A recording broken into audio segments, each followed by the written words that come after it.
and welcome to Short Stories in French by High Frequency French.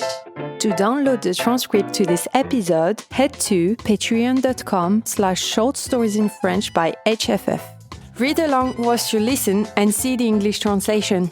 There are also questionnaires and bonus learning materials. Let's begin! The Dream Catcher. L'attrape-rêve. Carla était une sculptrice de talent qui aimait donner vie à des objets uniques.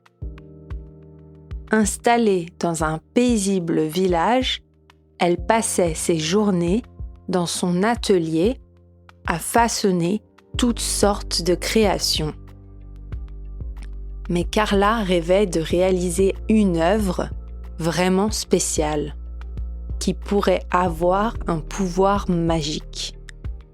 Un jour, elle décida donc de créer un attrape-rêve pas comme les autres.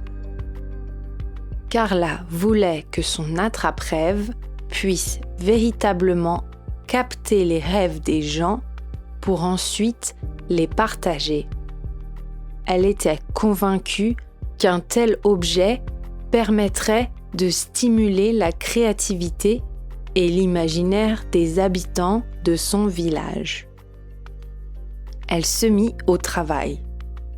Carla commença par modeler délicatement le cercle extérieur avec du fil de fer fin.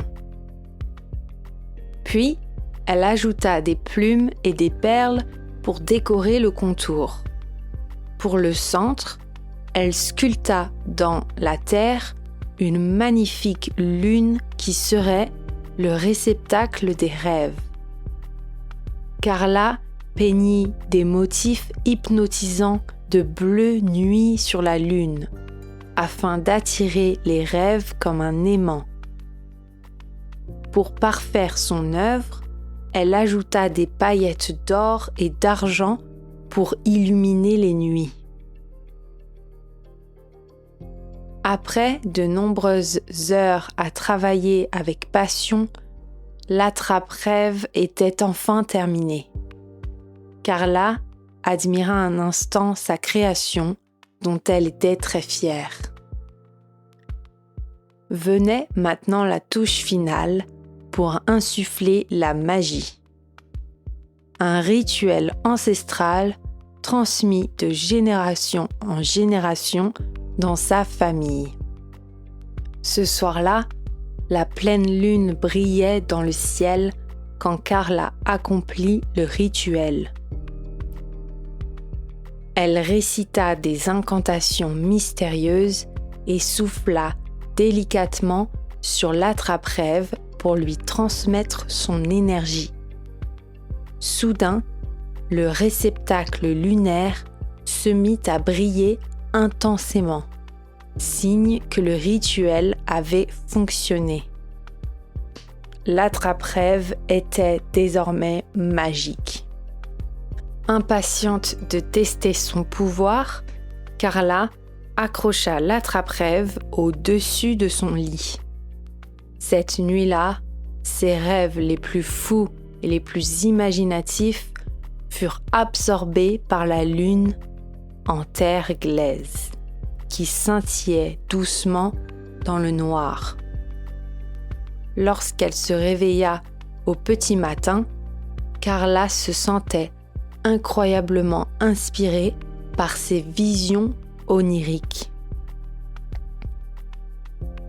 Très contente de son succès, elle décida de confectionner plusieurs attrape-rêves magiques pour les offrir aux habitants de son village.